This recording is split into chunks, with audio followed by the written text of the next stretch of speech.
I found my list of students, and I'm going to read their names so they're in the official record. The students who helped from LIS were Nancy Poole. If you're here, wave. Nancy's here. Will Ritter is in the hallway, I think. Amanda Goodman, Amber Hargett, Laura Cruz, Ting Manya, Victoria Davis, Uni Che, Laura Lum, Colin Reeve, Mindy Ozen, Michelle Hoppin, Alyssa Nelson, Emily Mann, and John Markdale. Give them a big hand. Excellent exercise in community building. And now I'm going to introduce Dr. Susan Dennison from the School of Social Work. And she is C.P. Goss's other half as co-chair of the Chancellor's Advisory Committee on Diversity, Equity, and Inclusion. And she's going to say just a few quick things about the new office here on campus and how this all fits maybe with what we're doing. Thanks, Susan. Thanks. And I will not take but a few minutes of your time because I know that CP spoke earlier when he kicked off the meeting today.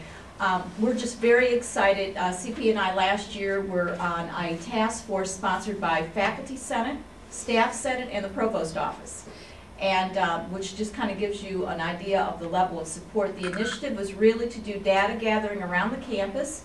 It was so successful that when our new chancellor joined the university, she said this is going to move into another level of existence. So that task force now has become the Chancellor's Advisory Committee for Equity, Diversity, and Inclusion. We now have an office in the Chancellor's Suite. That office is operational as of 2 months ago. We have a phone number, we have an email address. If you go into the index, we're listed now, and we're working on a home page.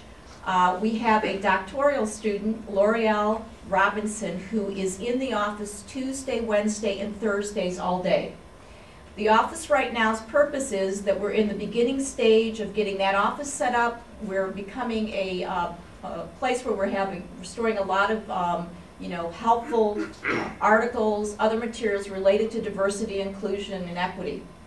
The office will be eventually, and the plan right now is that next year a search will take place, and there'll be a national search for a director for that office. The Chancellor and the Provost are extremely supportive of the efforts of this office. We have been just amazed. Anything we ask for, practically we get. One of the things that I think is exciting about what the office will do in the future, when CP and I were asked to come to this meeting, this event, which appears to be a very important event, unfortunately there's not a good coordination of events on this campus. And the Office of Equity, Diversity, and Inclusion is, one of its purposes will be to create a master calendar, to maintain that calendar so that every effort on this campus related to equity, diversity, and inclusion will be on that master calendar. So it's very exciting to us. Every time we turn around, there's another event on campus that we haven't even heard of before. And what we're hearing as we continue to do data gathering this year is many people on campus say, I heard about an event and it was after the fact and I couldn't go to it. So we're hoping that we'll be able to work on that effort, plus a number of other things that we're going to be working on. The main bulk of our work continues to be data gathering. We are working on and doing what we call panels. The panels have been very exciting. Rather than having meetings with our advisory committee, every time we meet, we have chosen an underrepresented group of students, staff, or faculty, and we meet with them in a panel for an hour and we pose questions to them. It has been very informative. As a result of the 6 that we did last year and the 4 that we will do this year, the office next year, besides a national search being take place for the director, we will also be starting with probably 2 to 3 initiatives is what the Chancellor's asked us for. So we're very excited, and events like this really support what we're trying to do out of that office. So it's wonderful to hear about it, and thank you for inviting us to be here.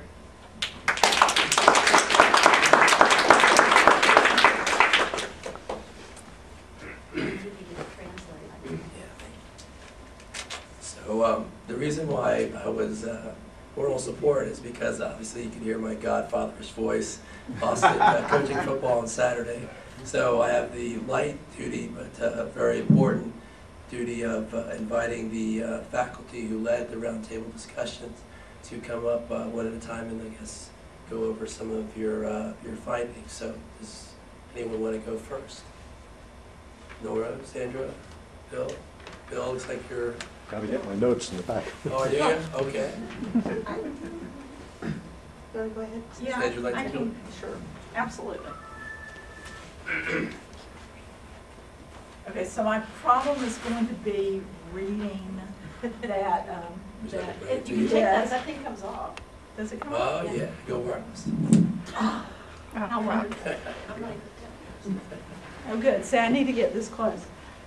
We had a really wonderful group of people who did some excellent work talking through the issues that had been identified. And what I asked them to do beyond making our list of important issues was to really focus on the 2 top issues in each of the areas. So that's what I want to communicate to you as our final result. So in the real world area, we had 2 issues that we thought were very important, and one was having a course in the information literacy that was required of all our students in some way. We don't know if that's a required course or if that's just a thread that flows through all of the classes, but we felt it was very important that everyone had a real grip on what it meant to educate adults and students in information literacy. The second one was to offer more practicum and internship opportunities, service learning opportunities for all of our students, to have that as a required part of their program. We wanted to wait until after 18 hours so they had a good grip on what the profession was like. And we wanted to develop some assistance for helping students that work full-time, because that's part of our program. We have a lot of adult students who work, and we want to make sure that they are able to have some kind of practical experience, even if it's an abbreviated one.